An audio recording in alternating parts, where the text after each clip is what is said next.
It's so much quieter these days without everyone around.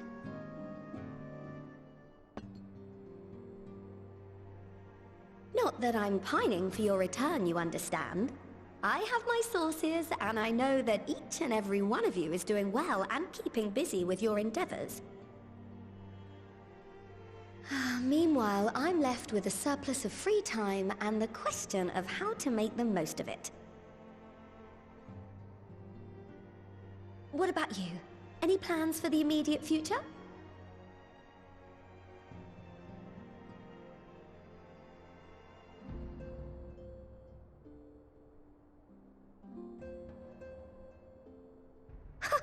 Traveling to the edge of existence and back wasn't enough? Well, if that's the case, I might have a suggestion for you.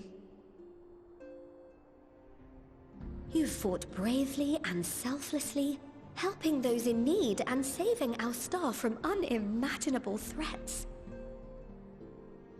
For your deeds, you've been hailed as the champion of Eorzea and a host of other incredible things. But why not put those titles aside for a while? Acquit yourself as a simple adventurer again, and travel the world in search of wonder.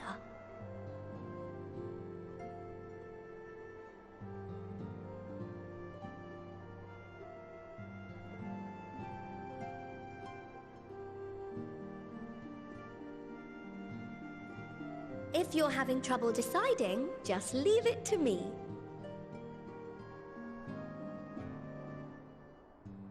Thavnair. That's where you should go next. I doubt you were able to squeeze in a proper tour of Radzat the last time you were there. What with the burning skies and rampaging monsters and so forth. And I'm sure Vritra would be pleased to see you. Then there's the bounty itself. The Empire's presence in the region was always a deterrent to exploration. So if you've a mind to sail that sea, now's your chance. Just think of all the new experiences you could have.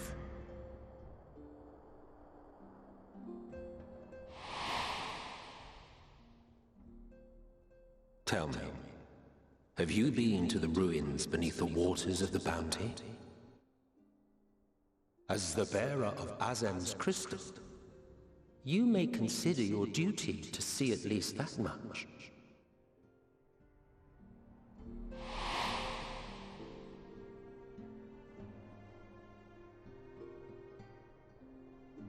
Oh, I know that look.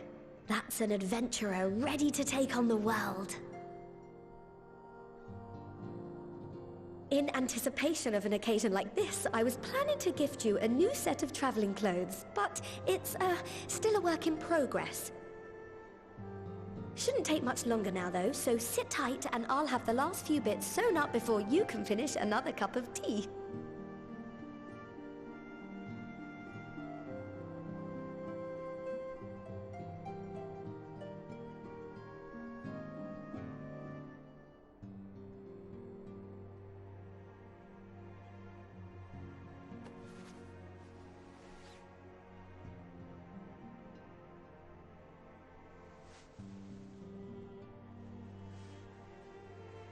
Stitch in here and trim in there, knot the threads with love and care.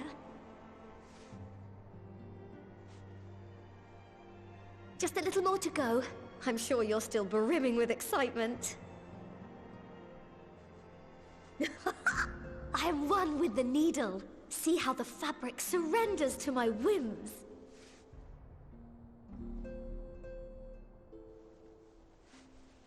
Don't worry. I'll make sure the lining has plenty of pockets for all your little treasures. I swear adventurers are worse than children when it comes to hoarding every feather and leaf and animal hide they come across.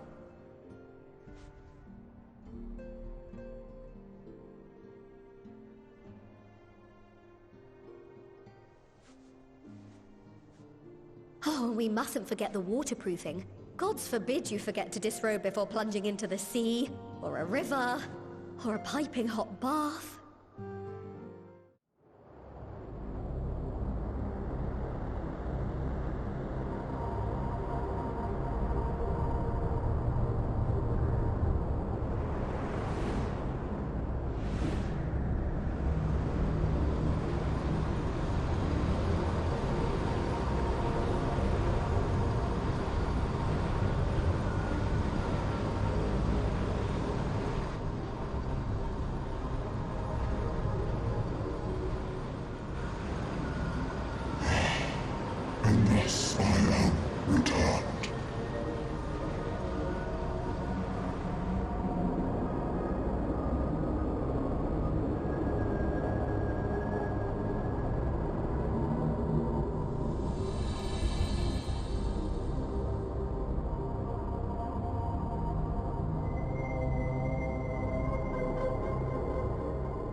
you're awake.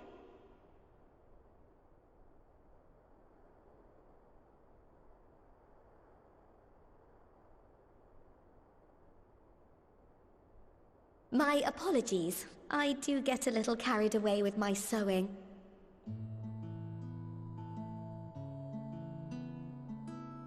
You seem awfully cheerful. Pleasant dream? Or are you just looking forward to the next chapter of your grand saga? Either way, I promise to provide you with new apparel, and so I shall. If you'll accompany me to the Diamond Forge, we can put the finishing touches on your outfit. Shall we?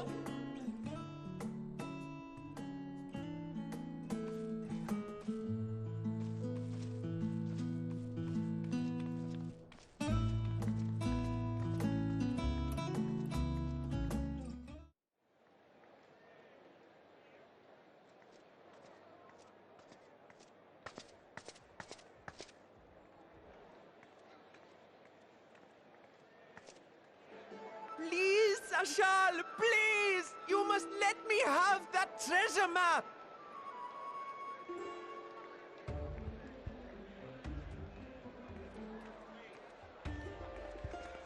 What's all this about? My mother and father were slaughtered by monsters. My baby sister, still too young to fend for herself. Can you spare us no kindness? So, you hope to find your fortune? And what? You expect me to surrender my wares for pity's sake? What have you to offer in payment?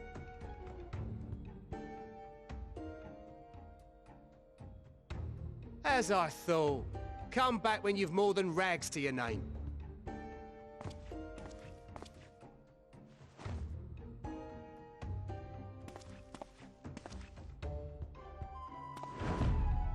This is no mere treasure map. It is a guide to the vaults of Arzadal III, one of the great satraps of Radzat Han, and a direct descendant of Alzadal Khan. A map to Alzadal's legacy? So he says. A fake, I'd wager. This is no fake. The parchment is marked with an arcane glyph of passage. You may find the ruins hidden in the bounty, but you won't be setting foot inside without this in your possession. A priceless artifact it is, discovered amongst the rubble in the aftermath of the final days, and lovingly restored by yours truly. This map is the key to fabulous riches, and I'll be the king of fools to simply give it away. Be glad I am no such king boy. Your scrawny-eyed would never return with that treasure alive.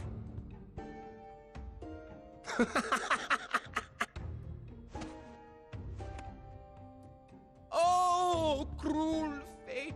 Why must you tempt me with wealth I am powerless to claim?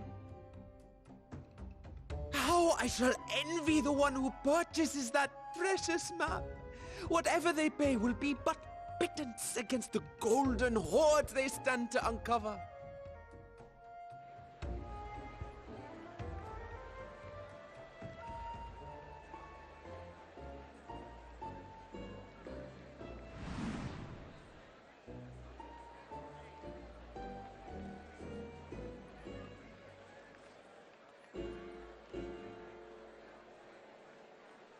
What of you, sir? Fighting man of your stature would surely relish the challenge of recovering Alzadal's lost fortune.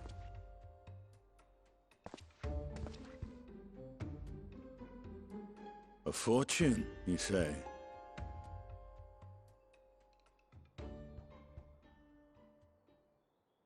If I had but the strength to seize that treasure, my starving sister would never want for food.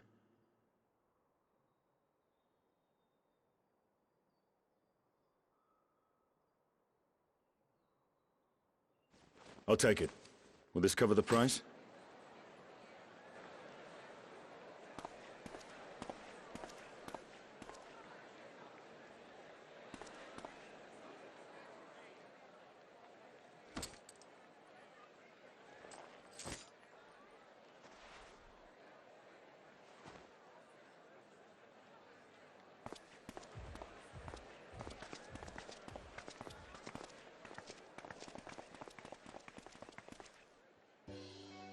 Well met, my friend.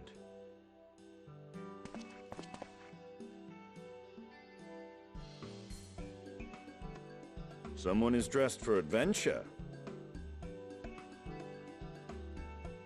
But why Favner of all places? Knowing you, I suspect there's more to your plans than sightseeing and shopping. Ruins beneath the Bounty. Curious. And here I've acquired a map to just such a site.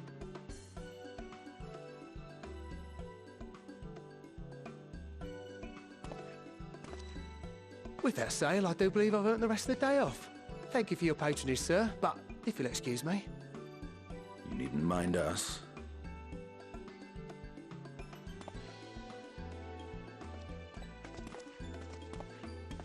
And now I fleece one of the heroes of the final days. Pray the sisters were looking elsewhere.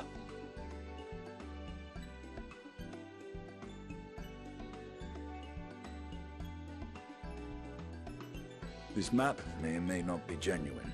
Either way, we'll need a ship to find out for sure.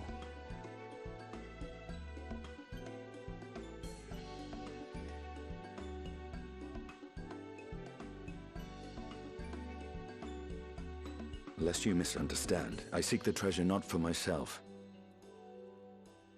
If such a fortune truly exists, then it could help ease the struggles of those who lost their loved ones in the final days. I hope to do for Thavnir what you and Alphino did for the Alamegans when you recovered the Mad King's trove. Come now. You know Alphino needs little encouragement when it comes to recounting the tales of your shared exploits.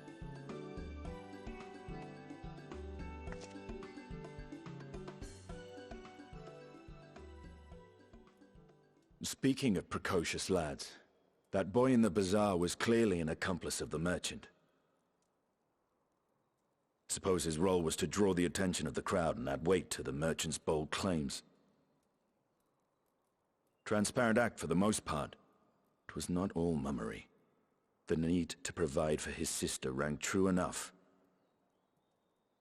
Thus, if some portion of the profits end up in that waif's pockets, then I will consider it money well spent. Whether the map leads us to the vault or not.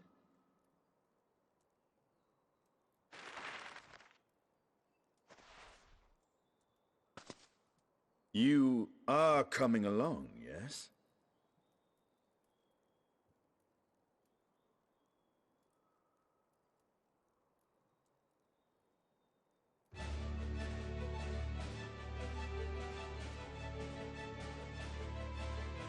I thought as much.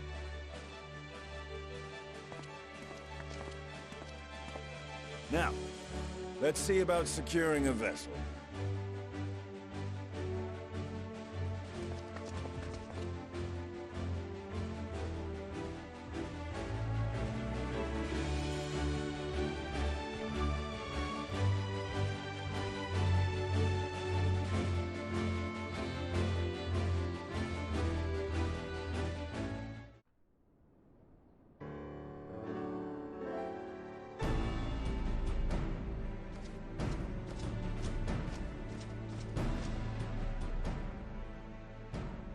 Ah, Urgica, my good man. Would you be so kind as to... Oh, isn't this a pleasant surprise? I wish you had sent word ahead. I thought I was having visions for a moment there.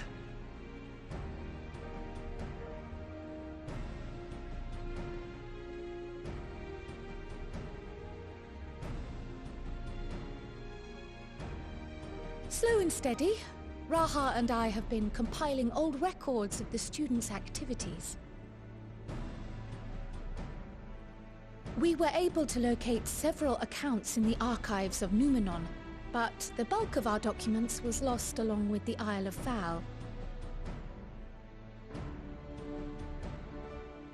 But what brings you to the Annex, my friend? Surely you haven't come all this way just to watch us shuffle dusty papers around?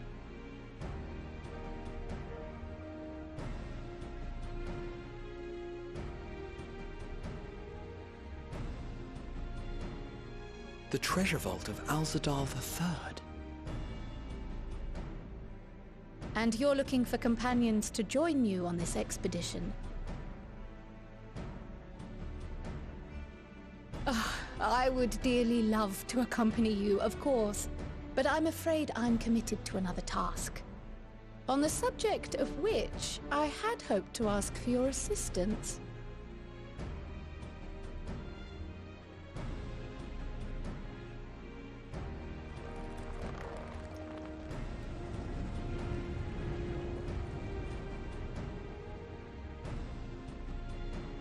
Then again, it's not so urgent that it can't wait until you've returned. You should go, Raha. I'll stay here and mind the shop, as it were. Are you sure? I'd hate to leave you short-handed. I'm sure. Just try to be back before too many moons have passed. Well, I guess we're off on another adventure already.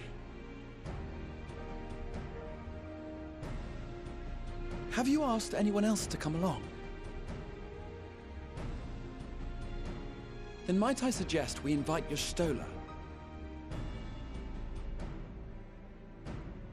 Ever since the Scions disbanded, she spent most of her time cloistered within the Great Gooble Library, hoping to piece together a method to traverse the rift.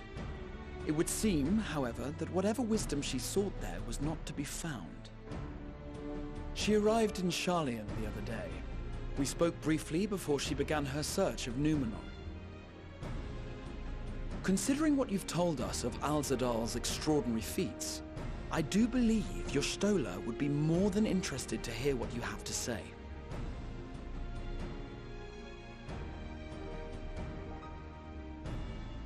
Splendid! Then let us head to the archives at once. Wait, before you go. I have another potential member to volunteer, if you've room to spare. Urianger. He sent the students a request for materials, you see. Treatises on the architecture of treasure vaults and the like.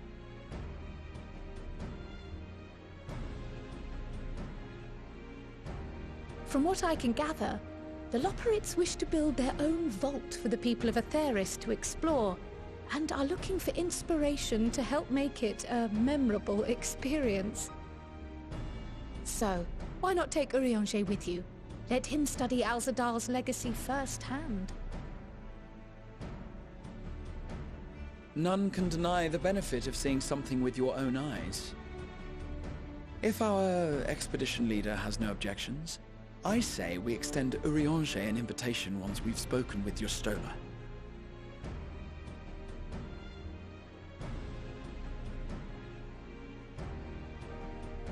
Safe travels, you two. But don't forget, I'd still like your help with that other matter I mentioned. Right. Then it's off to the library.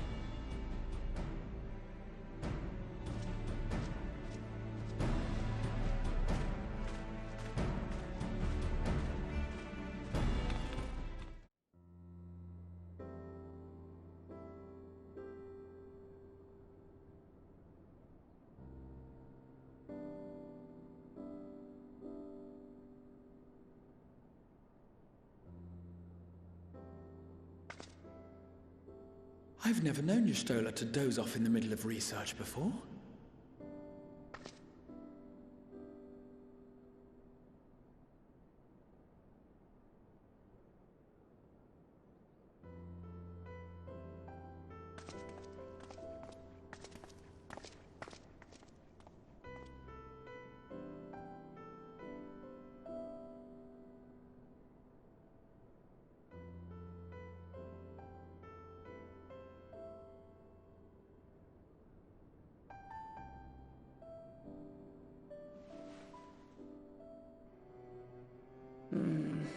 Close my eyes for one moment.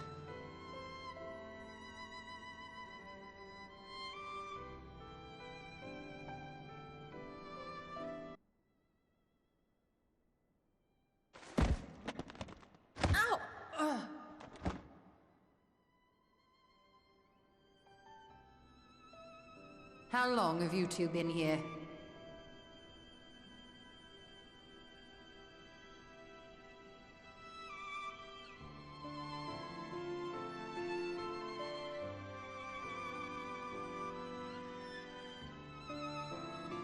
Nor did I want to fall asleep.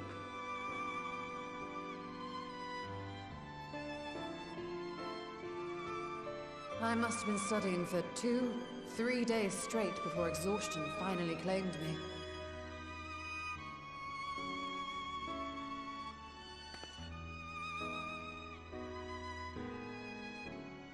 As you know, I've been researching ways to travel from the source to one of its reflections. Well, looking for hints at least. I don't expect to find a simple set of instructions tucked away in some dark corner of the library. So I've been skimming through the stacks, hoping to uncover even a partial mention of any similar feats in the past. A means to travel between worlds exists, and you can be sure I will find a way to employ it. So I promised Runar, but 'twould seem I've set myself a nigh impossible task. You needn't be so hard on yourself. The leap I made with the Crystal Tower was not achieved in an afternoon. It was the culmination of a collective effort spanning generations. Oh, you think me discouraged? I assure you, 'tis quite the opposite. A daunting challenge and the time to sink my teeth into it. I feel like a fresh-faced student again. A scholar in her element.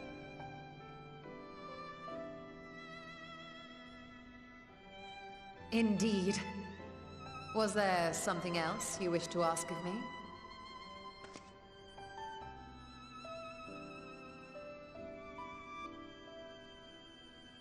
Al-Zadal is no minor figure in Harnish history, and much is known about his family. But this is the first I've heard of a descendant surviving a trip to another world. If those tales are true, then he may have left behind some clue as to how it was accomplished.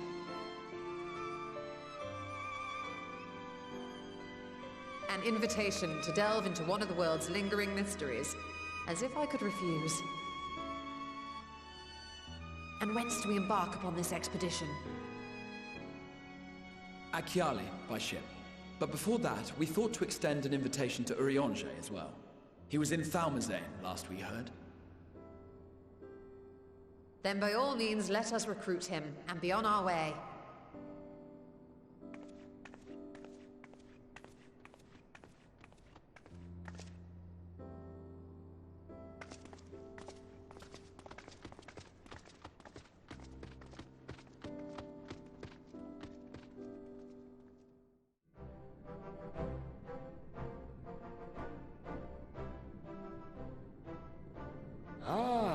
Our illustrious champion.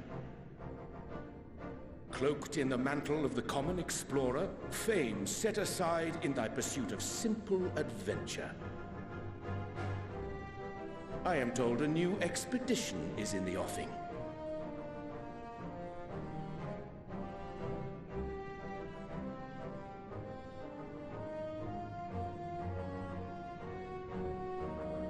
And thee. As ever, thou art the picture of strength. You've been keeping yourself busy, I trust?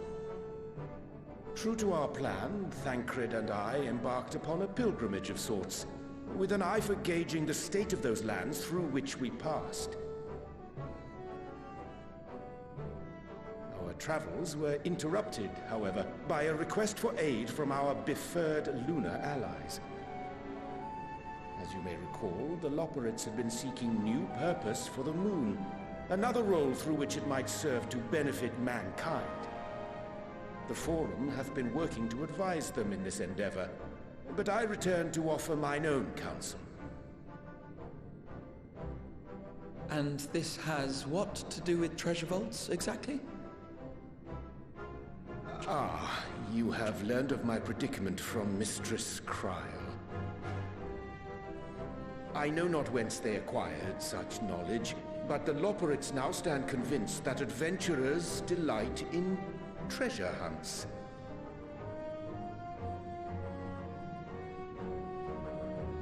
Thus, with their newly built wonderland of riches and mystery, do they hope to entice all manner of daring delvers to the moon. So earnest and innocent was their desire to bring joy to the world that I found myself powerless to refuse them my cooperation. But what of you, my friends? Why are you come to Labyrinthos?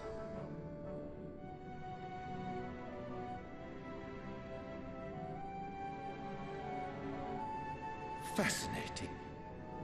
This is indeed a most fortuitous opportunity. I should be honored to accept thine invitation.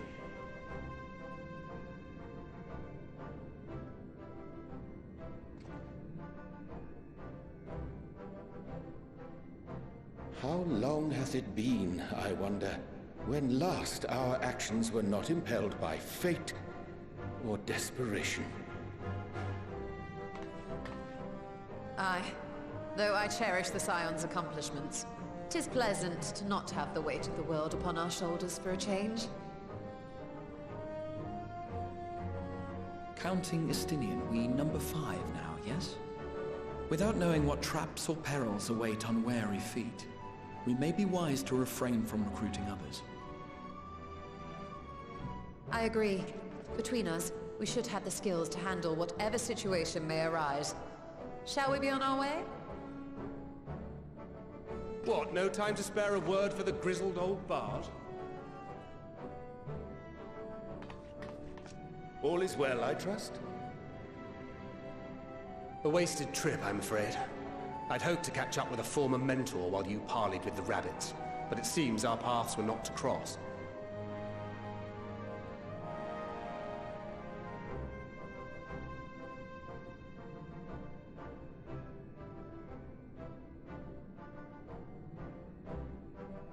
That's because we didn't travel by experimental etherite. It's astounding what a lack of nausea does for one's sense of well-being.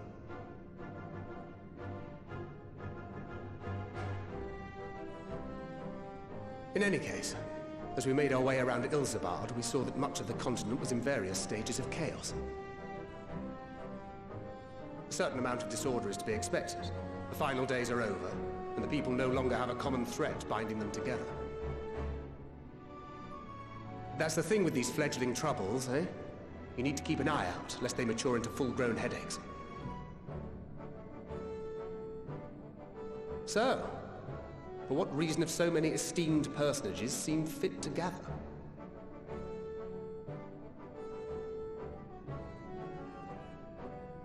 Beneath the waters of the Bounty, you say? I see you've already stolen away my traveling partner with the promise of unexplored ruins and scholarly glory. Nay, 'tis not for mine own indulgence, but rather the fulfillment of my commitment to the Loporrits. Ah, of course. And if you have Estinian rounding out your group, you'll likely have all the members you need. Feeling left out? I could put in a good word for you, if you like. We may have been released from our obligations, but I'll never be free of that merciless wit of yours, will I? In all seriousness, it is best I sit this one out. Too many former scions consorting with one another might be seen as a cause for concern in certain quarters. I'll return to my usual reconnaissance and scout out the situation in the Far East. Feel free to share if you come across any interesting revelations. Till we meet again.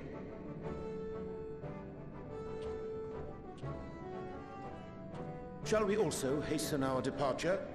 Sir Estinian will wonder what hath become of us.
What have we here? 'Tis not unlike a Harnish alchemical furnace in design. Well, there is one way we might find out. Stop! You mustn't touch it.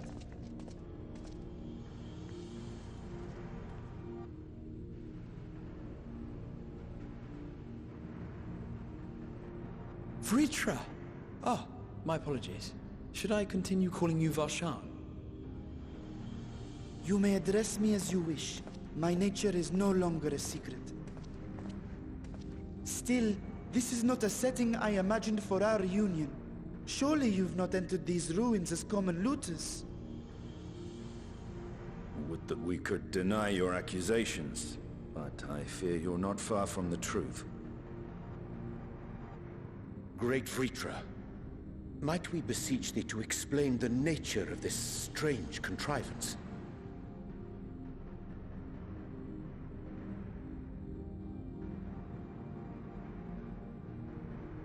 It was crafted by our alchemists at my behest, for the purpose of sealing something away.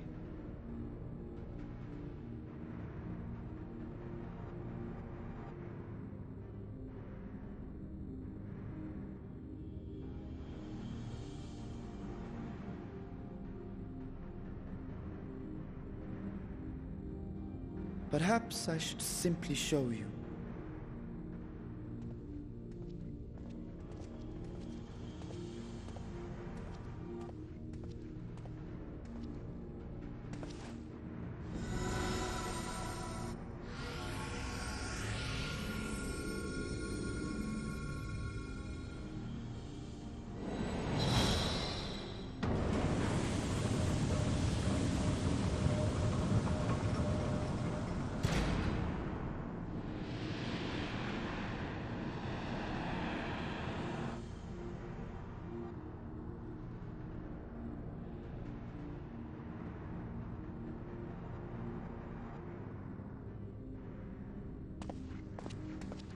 I have lifted the seal, if only for the moment, by an authority only I possess. A planar fissure? No, my friend. Small though it may be, this is a functioning gate into the void.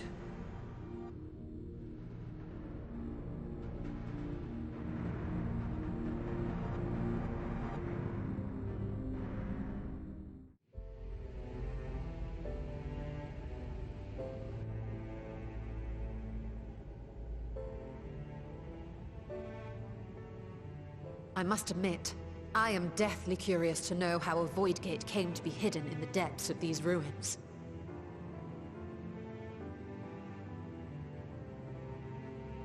To tell that tale, we must first peer far to the south, and even further into memory.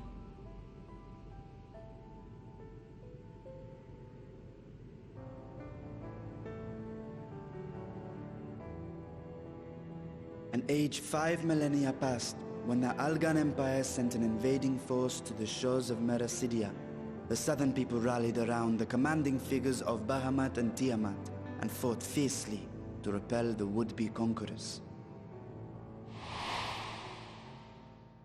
With Bahamut's defeat, however, the tide turned against them. Desperate to seize any advantage, the Mercidians resorted to summoning primal entities. In response, Emperor Zande forged a covenant with the Cloud of Darkness, sovereign among the all-devouring denizens of the Void. Thus bolstered by icons on one side and Voidsent on the other, the two armies clashed in a battle of unspeakable carnage. So much death, so much loss.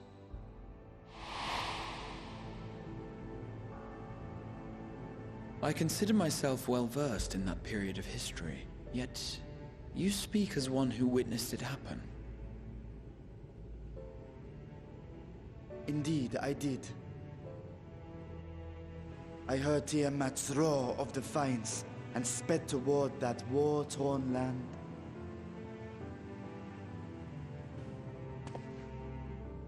Along with my sibling, Ashdaya.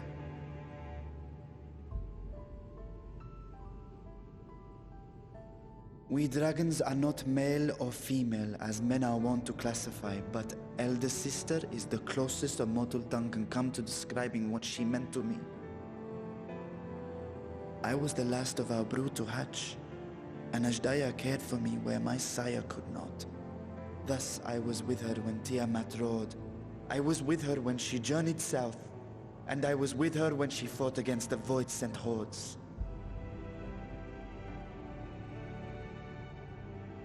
Yet no matter how many of their vile fiends we cast down, more rose from the abyss to take their place. Faced with an unwinnable war of attrition, Ashdaya risked her all on a final gamble. She plunged through the Void Gate itself to strike at the root of their strength.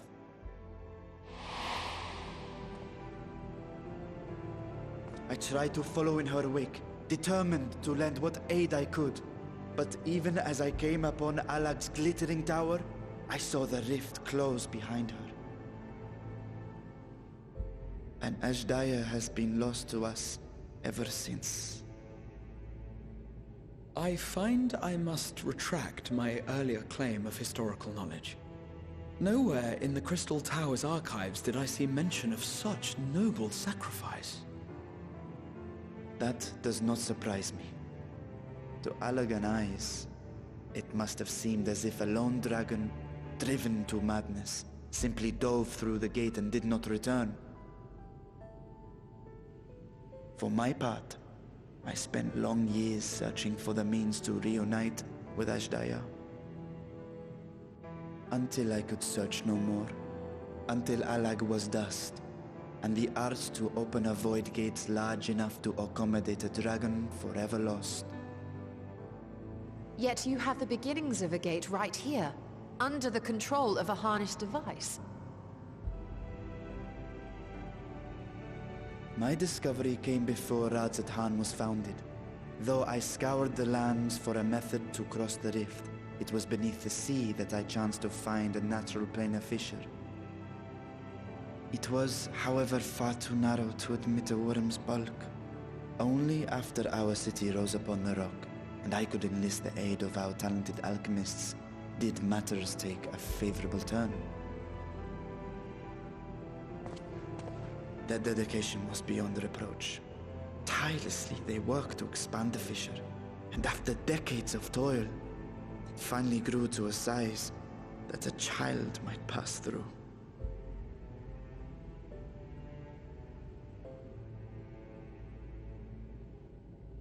Not long ago, you told us that you called out to your kin, that Ashdaya's answer was silence. I suspect the conclusion to your tale is not a joyful one.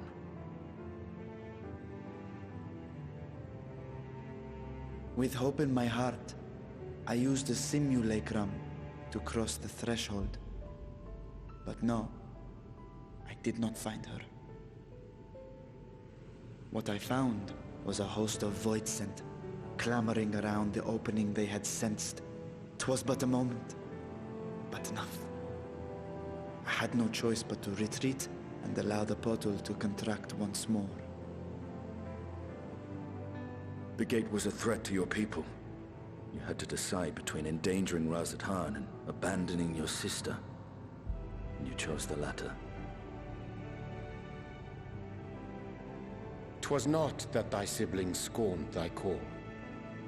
'Twas that she was trapped beyond a barrier through which neither roar nor dragon may pass. Even now, in the desolate world of the 13th.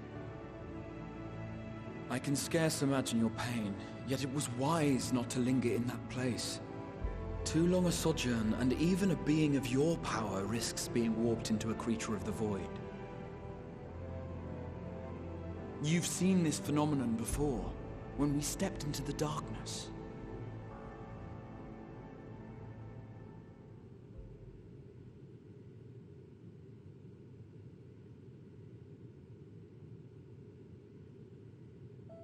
As did I. Were it not for Une and Doga, or Nero for that matter, we might never have made it home. Do you remember what happened to Nero? How his wounds allowed the Void's corruption to enter his body and twist his ether? Had it been allowed to progress much longer, I presume he would have been fully transformed. Then there is little hope for Ashdaya. Ah, no. I hadn't meant to. I speak only of possibilities.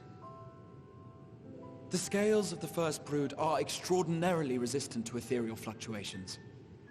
They are the protective talisman's core components after all, and even the corruption I described would struggle to overcome. Of course. With the warding scale in one's possession, one could conceivably survive a stay in the 13th without being warped by its energies.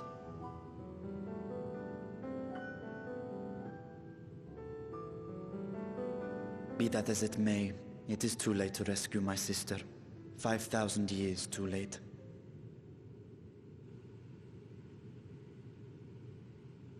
And now countless others look to me for guidance and protection.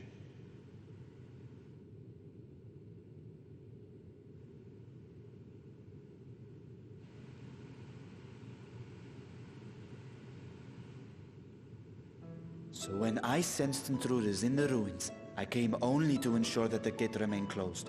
That, and to secure the treasure, of course.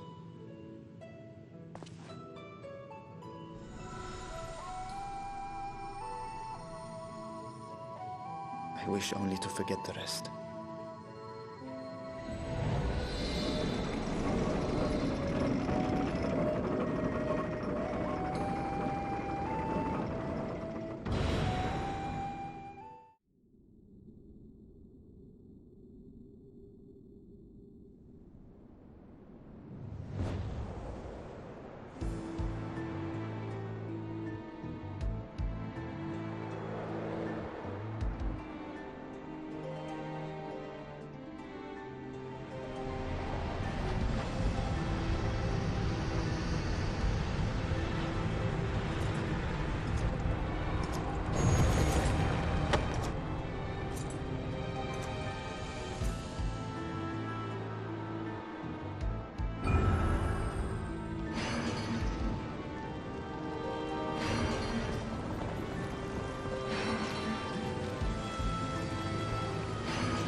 I thank you for your attendance.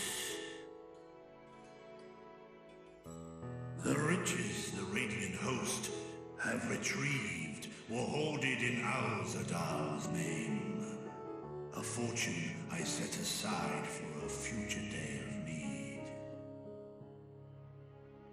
And lo, that day hath come. May it aid our wounded city in reclaiming its vibrancy and vigor. In better times, I would leave such a task to our capable Ahawan. God's rest his soul. Finding myself bereft of his counsel in the here and now, I will assume the responsibilities of mine office directly. Firstly, the treasure shall be sold for more convenient currency. Thence, invested into the trading port of Yedlamad. Our merchants must have their operations restored, their ships rebuilt. Commerce must flow once more. None were spared the tragedy of the final days. Of this, I am well aware. But an absence was created by the loss of Karazal's consortium. And by filling it, we provide new means for our fishermen, our artisans, and others to bring their wares to distant markets.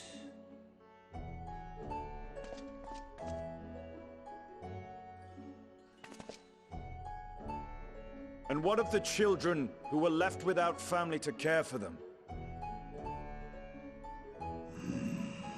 That is a concern which weigheth heavily upon my mind. The simple gift of coin will soon be exhausted, leaving these young souls adrift on the fringes of our society. Nay, a proper solution is needed, one which doth guarantee their welfare for years to come.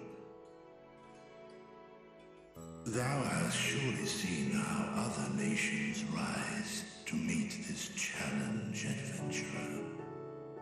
What dost thou deem the wisest course?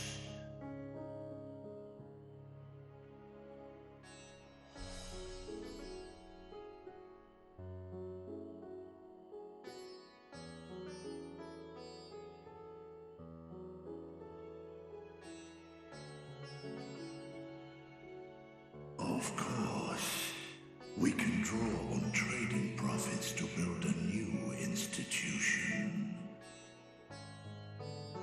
Let us put this idea into practice. A contract shall be written, requiring all who receive of Al-Zadal's treasure to commit a portion of their future earnings towards the running of an orphanage. Now, such an influential policy is deserving of a worthy name.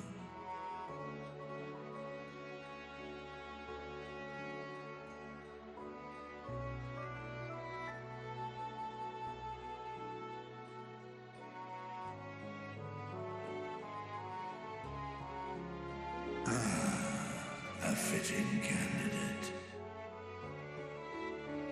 Karazal should be remembered, not as the blasphemy which terrorized Thavne, but as a hard-working and generous man who brought much wealth to our shores.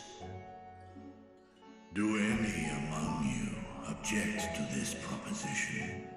Many here lost loved ones to the beasts. In that time of strife, any one of us could have broken. Any one of us may have been taken by despair. When I think of Kalzal, I feel no hatred. Only a stinging regret that we could not save him as well. Isn't that right, men?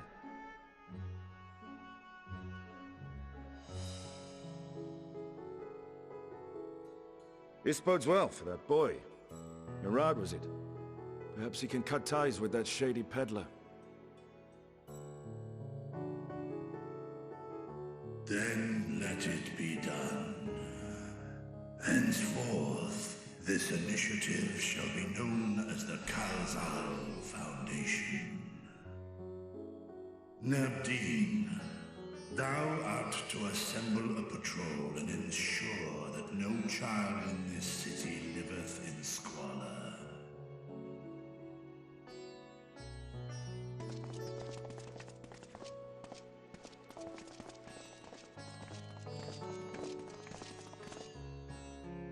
Clerks, see to the management of our funds and make haste. Our citizens must not suffer a day more than is necessary.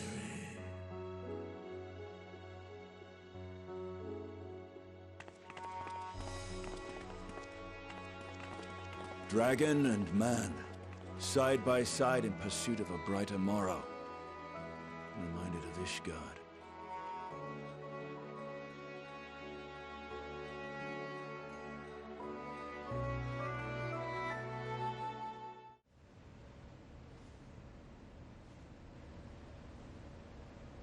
Right, here we all are. You discovered something new? I took a closer look at that device. I was able to determine how it keeps the Void Gate sealed, but not how it might instead be employed to expand the opening. For that, I would need to reference the technique developed by Vritra's alchemists, no records of which appear to have survived the intervening years. We know this, so why have you sent for us? Have you learned aught of value or not? Patience, good sir. One must introduce the subject before launching into specifics. From what we understand, travel between worlds is accomplished by passing through the nebulous rift which exists between them. Picture, if you will, the moment you were called to the first.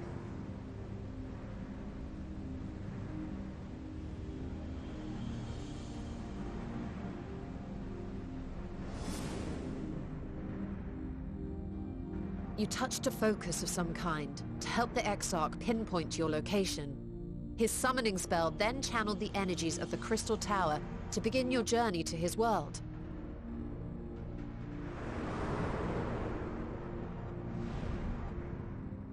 The magics tore a hole in the wall separating source and shard, and cast you into the intervening nothingness. In that place, the laws of nature hold no sway.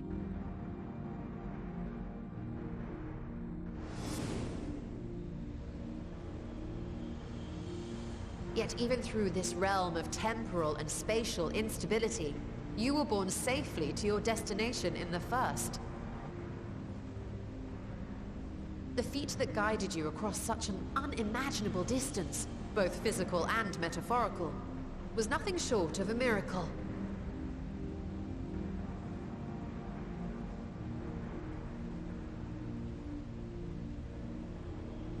Then what of the many Voidsent found in the source? Who guides them here, and how? An excellent question. Though there are several methods by which the Void's denizens might intrude upon our world, the rituals of summoning are the most typical. For example, let us consider the Gargoyle, a creature of middling power.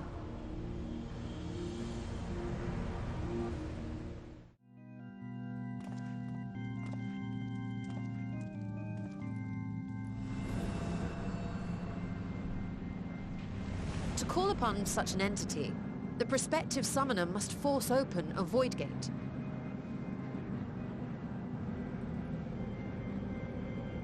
The portal lasts but a moment and is relatively small, allowing only an imp or other lesser being to squeeze through with their physical body intact.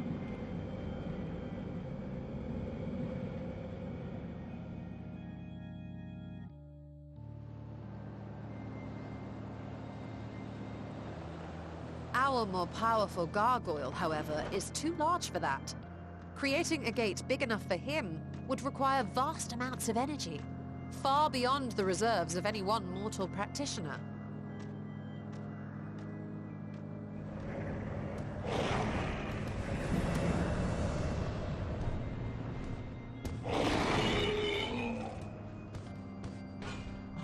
Instead, 'tis far more common to bring over only the entity's soul. We had a taste of that ourselves when a certain exarch dragged us to the first.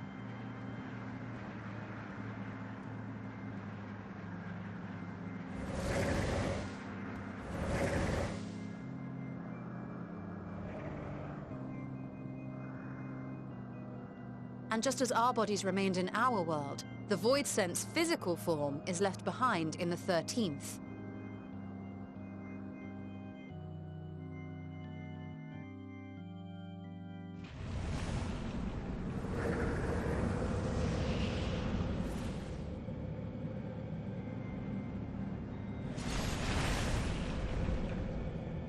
Once at its destination, the summoned soul is granted a temporary shell to inhabit. In the gargoyle's case, a stone effigy has proven a suitable vessel.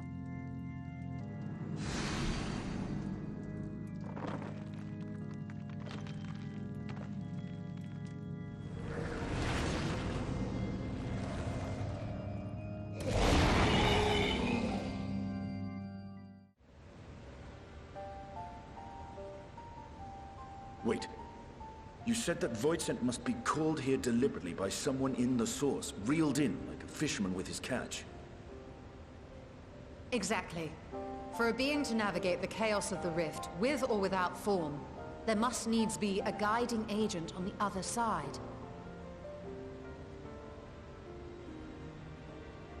When the hordes poured forth from Alag's Great Gate, it was the technologists who drew them through.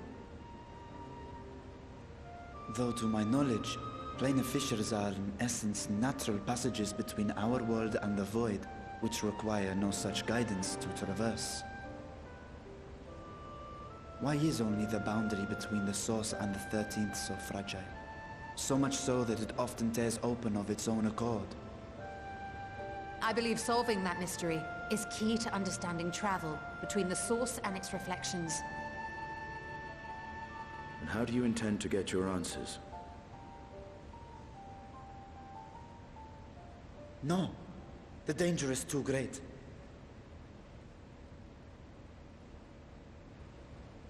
Perhaps. But what some call danger, others think of as adventure. Were you not listening to my tale? Never mind that the means to expand the gate has been lost to the ages. Even could you force the portal wide enough, you would be greeted by an army of murderous horrors the very instant you step through.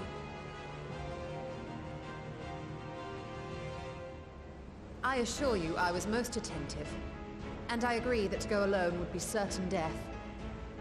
But if I were to bring along one who has already braved the 13th, and humbled the cloud of darkness, well, I imagine my chances would be much improved.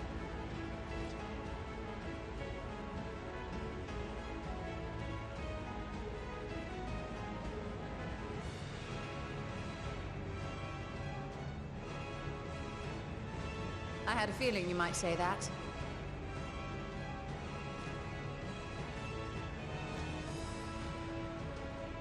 Once again, I put my life in your ever-reliable hands.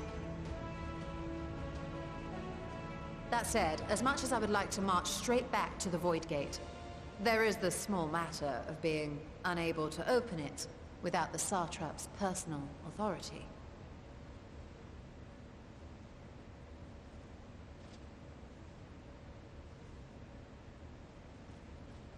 As I've said before, I will grant you and yours any boon you choose to name, provided it does not endanger my people. You have my word that we will take every precaution. Not a single Voidsent will be allowed to threaten Radzat-Han, assuming we manage to expand the portal in the first place. You have a plan. Actually, I had hoped you might help us with that. I presume the alchemists you retained supplied you with some explanation of their methodology. That they did. House Daymir was overseeing the project. Daymir. Ah, yes. The family associated with the great work.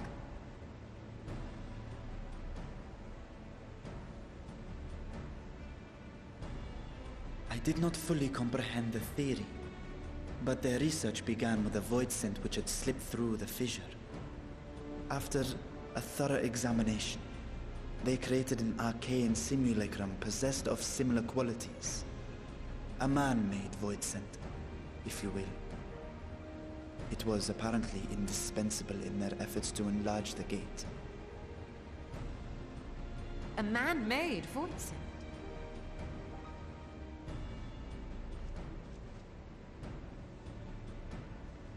Yes.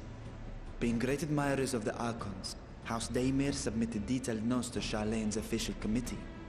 They expected praise and accolades for their simulacrum, and were thus devastated to be informed that their work had been classified as prohibited material. If that's true, then those notes might still be stored in a forbidden archive somewhere. Not Google, of course, since that library had yet to be built. Which leaves us with...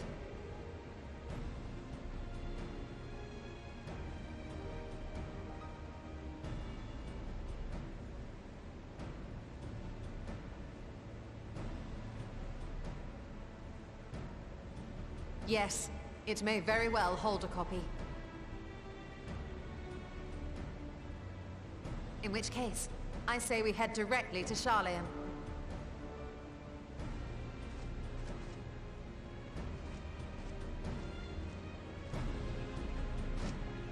Unless you anticipate needing help to reach the high shelves. I see myself being of little use. Go on ahead. I still need to find Mirad and tell him about the Khalzal Foundation.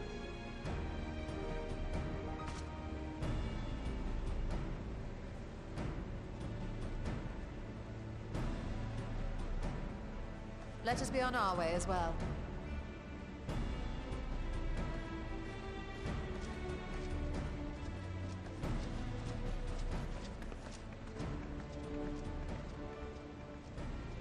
They are resolved to venture into the void. Do I sit idly by?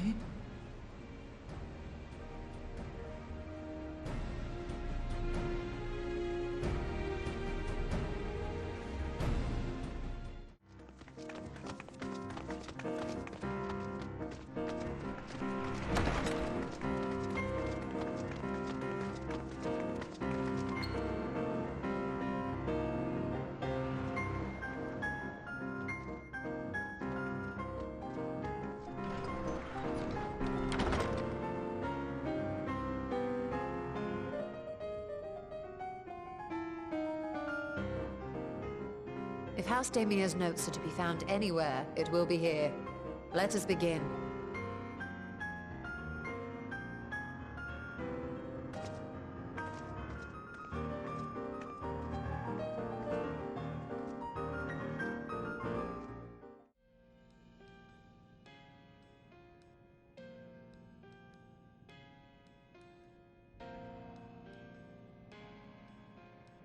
Yes. The ether signature is unmistakable. I've felt the traces of House Daemir's resonance many times at the Great Work. Time to see what all the fuss was about.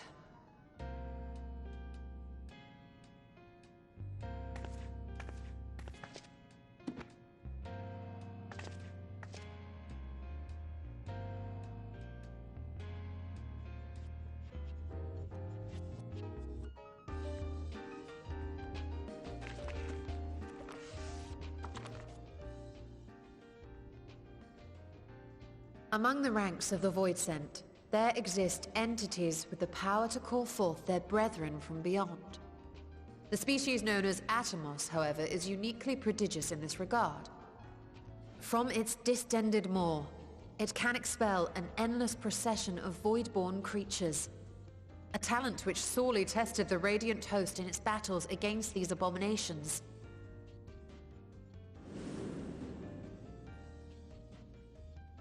Surmising that the entity itself was acting as a void gate, we endeavored to capture a small specimen and subsequently examine its physiological structure.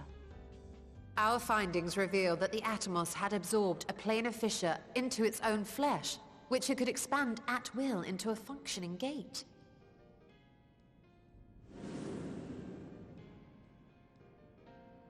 Upon further analysis, we identified an ethereal wave pattern emitted during this process. A pattern we were able to emulate by passing crystal-stored ether through a specially designed prism. We proceeded to embed said prism into an arcane simulacrum, thus completing what we have dubbed our artificial atomos.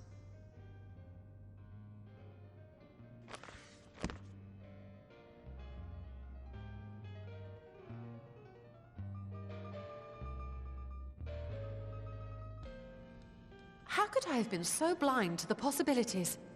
This species, not to mention its ability to summon void scent, has been discussed among academics for years now. Just before the advent of the 7th Umbral Calamity, we received reports of Atomos sightings from every corner of Eorzea. Surely you've at least heard the tales.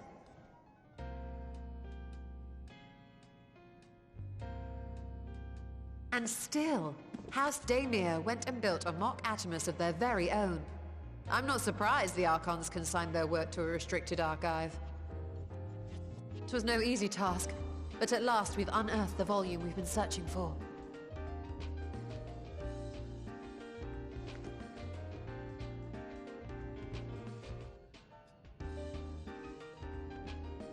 I'd be lying if I said I wasn't tempted to stay longer. See what other forbidden titles might be lurking on these shelves? Ah, but that would be abusing the very special privilege we've been granted now, wouldn't it? Better not.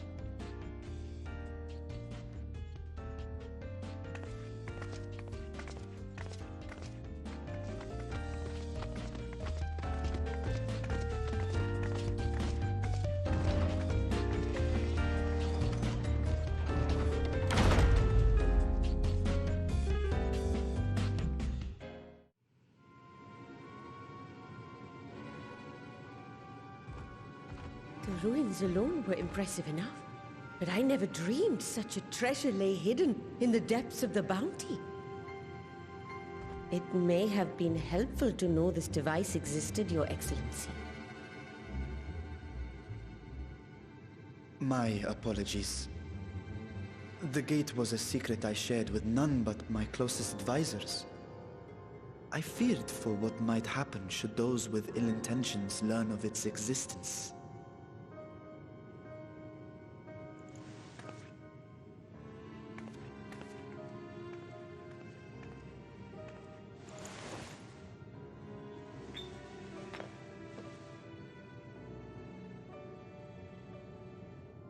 What is it you're doing now? There's something I wish to verify. The NOAA reports claim that a short stint into the void carries little risk of etheric imbalance. Should one suffer an injury, however, or if one's expedition drags on longer than intended, that risk becomes significantly greater. Graha theorized that a warding scale would confer protection from the void's corrupting influence. But I would prefer to test that hypothesis before we set foot in the 13th ourselves. So, this is an experiment of sorts? Yes, an experiment. Tell me, how would you go about testing the efficacy of the warding scale?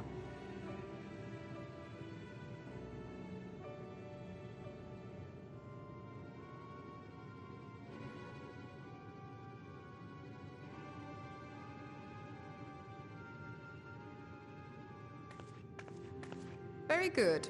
I see you've been paying attention.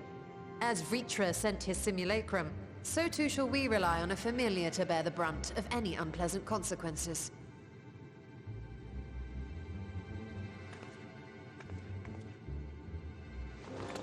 Now, a lowly imp can navigate a fissure, no matter how narrow. Which means an arcane entity of similar stature should be able to manage the same.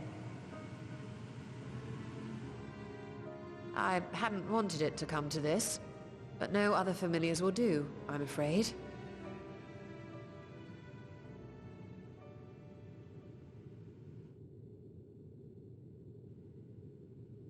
I mislike the sound of that.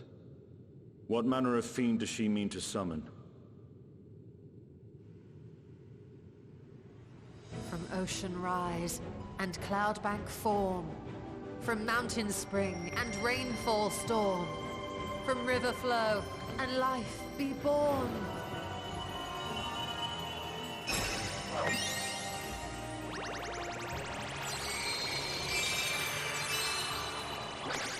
Water, water, froth and foam!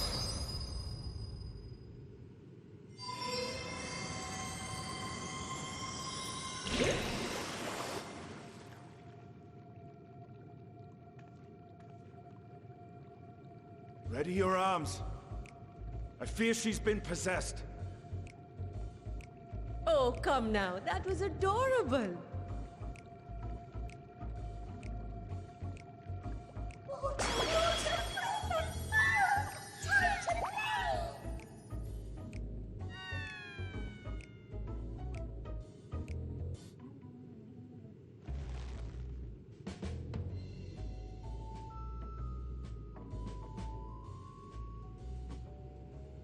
Though not my first choice.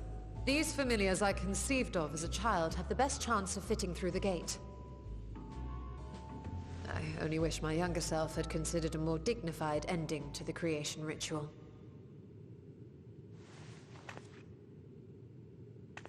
In any case, these two should serve us well. This one will bear a warding scale.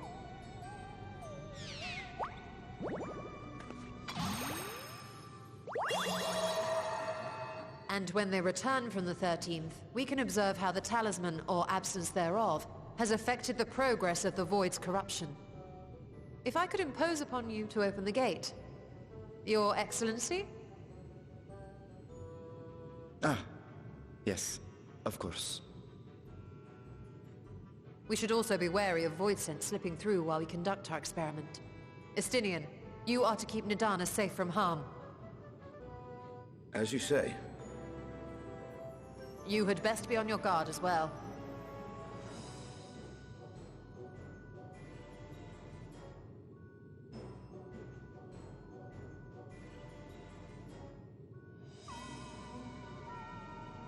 Oh, are you volunteering to join the Nixies? I could shrink you down, you know. Let us begin, shall we?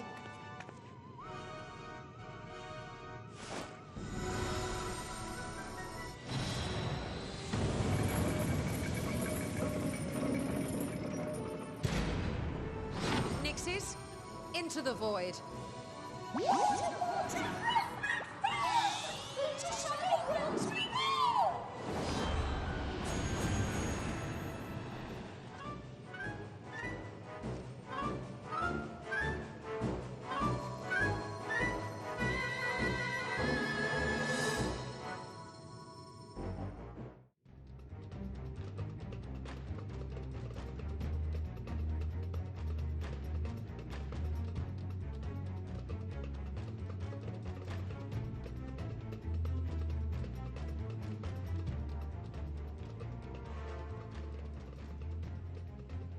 I think we've waited long enough.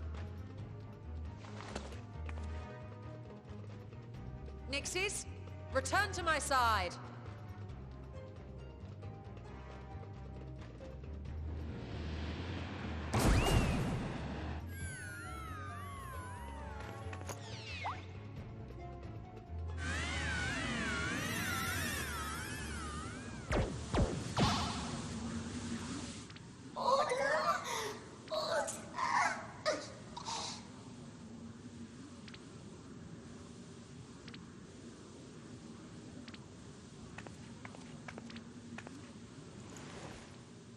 Thank you, little one. You did well. Oh, the poor thing. Its essence has been irrevocably warped.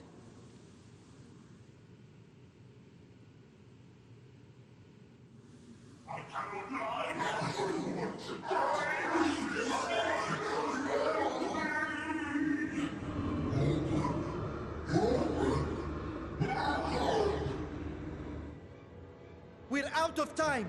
I must reseal the Void Gate.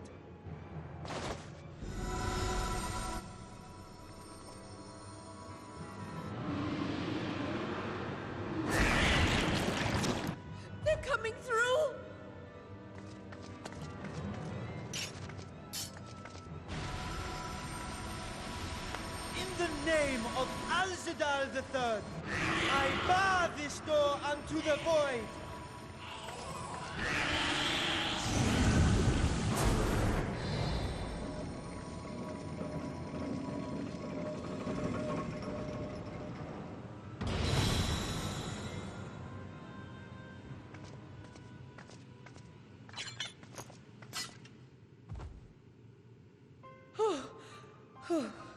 Well, that was a sharp lesson in the dangers of void gates.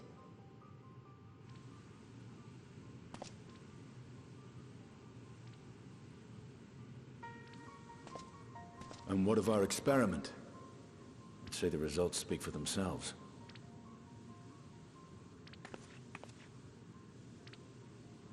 The unprotected Nixie has suffered extensive etheric corruption. As Nidana observed, it's well on its way to becoming a void scent. The one merged with the talisman, however, appears unaffected. I sense no changes to its equilibrium. Rest now, little ones.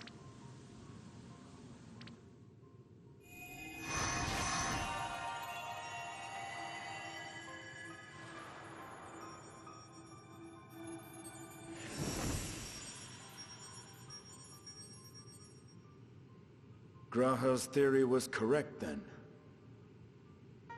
So it would seem. But while our second familiar was untouched by void energies, the talisman itself shows signs of degradation. It was, of course, originally designed to shield the soul from primal tempering. It stands to reason that etheric corruption of a different sort would affect it differently. We may need to modify the warding scale's design to account for the 13th's uniquely unstable ether. You've said much of the Void's instability, but my imagination fails me. What manner of place is this broken world? Ah, my apologies. I forget that not all of us spend our days sequestered in dusty archives. The 13th is a reflection of the source that was drowned in a flood of darkness. In Emmett Selk's own words, this tragedy was a result of the Ascians' attempts to force a rejoining. They erred in their haste, and made of that world a useless void. You remember Una Kalhai, the unusual child we met during our troubles with the Warring Triad. He explained the fate of the 13th thus. The champions of that ill-fated world used the stone known as Auracite to contain the power of primals. But those self-same heroes were gradually corrupted by the Auracite's bleeding energies, transforming into fiends with an endless hunger for ether. By the time anyone thought to oppose them, Light's strength had grown too feeble, and the balance of the 13th tipped into eternal darkness. It was Elidibus, as I recall, who rescued Unakalhai's spirit from his final battlefield. But I wonder if there were others whom the emissary saved from oblivion.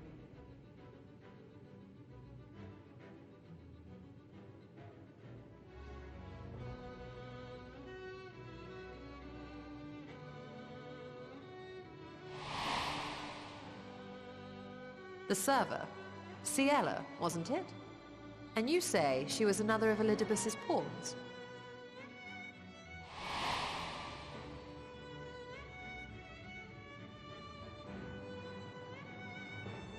I see. So Ciela, or rather Silva, was beguiled by the same dreams of heroism as Una Kalhai. And what of your own experience? Will you tell us of what you observed during Noah's expedition?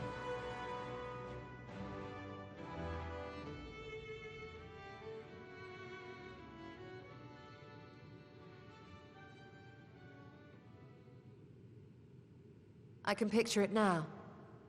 The sunless, Stygian expanse, infested with legions of ether-starved monstrosities. A void in every sense of the word. What you have described in such lurid detail is exactly why I hesitate to encourage you.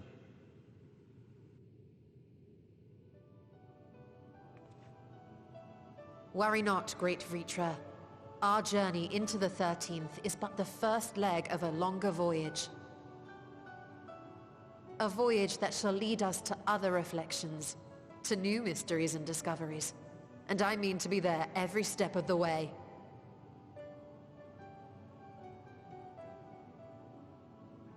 But first I must focus on refining the warding talisman. Then I can begin work on constructing an artificial Atomos. Or I could if I had the relevant manuals to hand.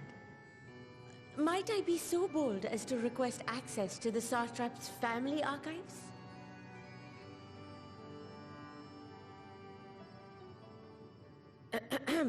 Your Excellency?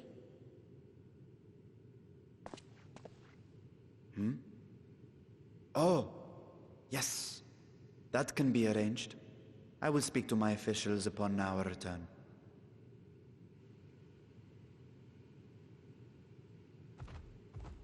We will see you back in the city then.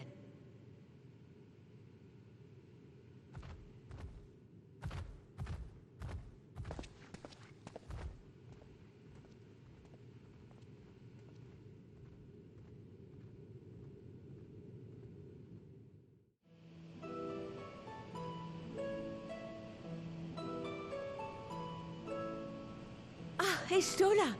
The adjustments are going well, I hope? 'Tis a lengthy process, but the end is in sight, yes. That's wonderful news.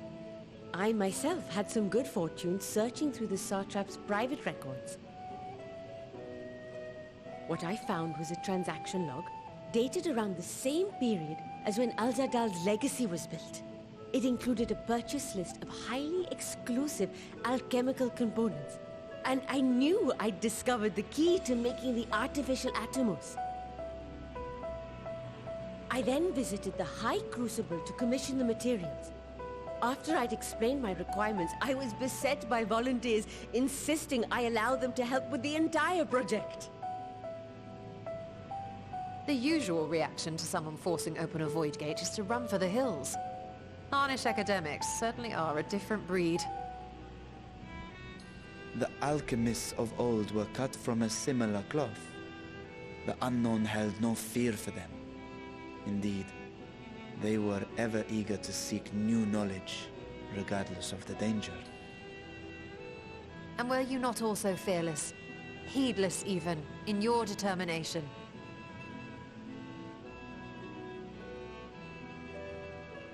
My sire entered his dormancy before I was hatched. And so it was Ashdaya who kept my eggs safe and warm. It created a bond between us. Even long after I learned to fend for myself, I rarely strayed from her side. She was my guardian, my sister, my dear companion. And not a single day passes that I do not mourn her absence. No matter how deep the darkness, I would not surrender my search. I promised myself the time would come when we would once more take to the skies together. But I am satrap now. The Radiant Host is here to serve, Your Excellency. Nabdeen, what is this about? Celestinian told us of your predicament. For centuries you have protected Rads at Han, never showing your true self, hiding behind a curtain and living only in service to the people. Your dedication meant more to us than your deceit, and so did we accept you as our rightful ruler. After all that you have sacrificed for this nation, did you imagine we would begrudge you your heart's desire? We survived the final days. We are a strong and proud people. We, the Radiant Host, will keep Thavnair safe in your absence.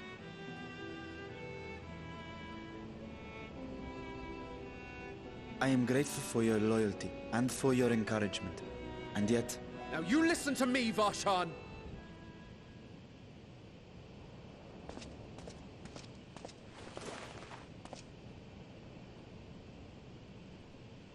You are wearing that face, after all. As I have told you before, you are a little brother to us all.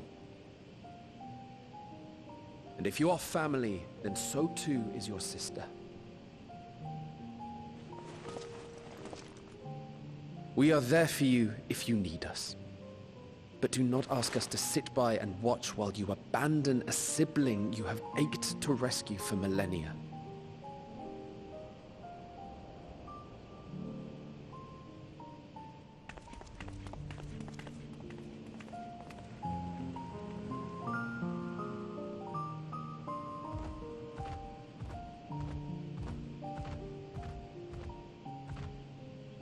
We will succeed in opening the way. It is only a matter of time. All you need do is prepare to step through to the other side.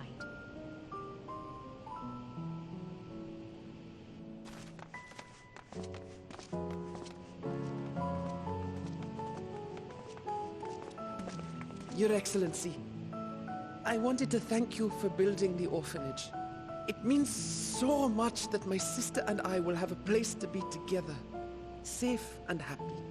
And I hope that you and your sister can be together again too.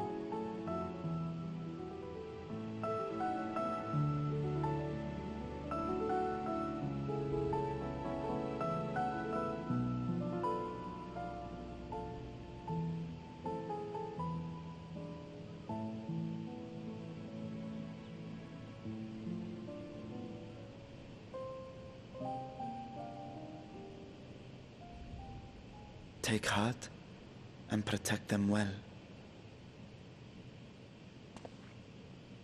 Such were the words I once said to you, and here I stand, failing to live up to them. If my heart is torn, I am fit to protect neither Ashdaya nor Radzatan.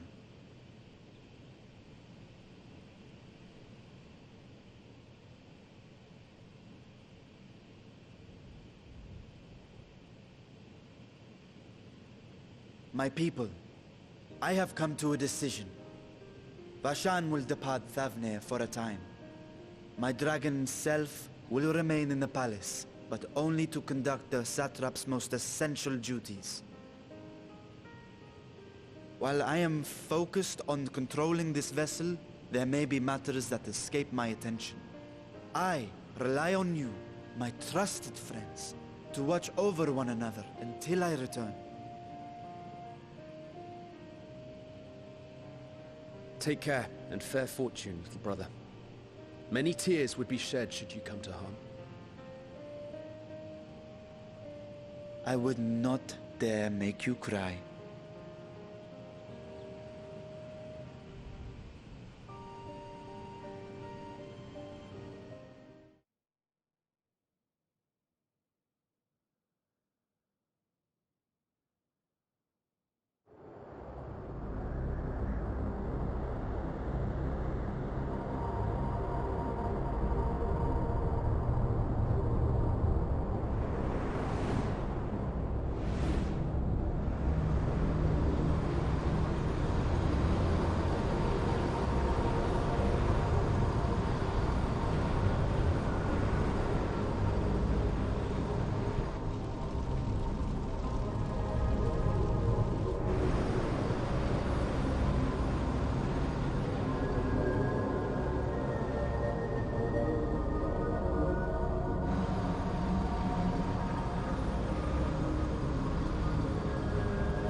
Thus I am returned.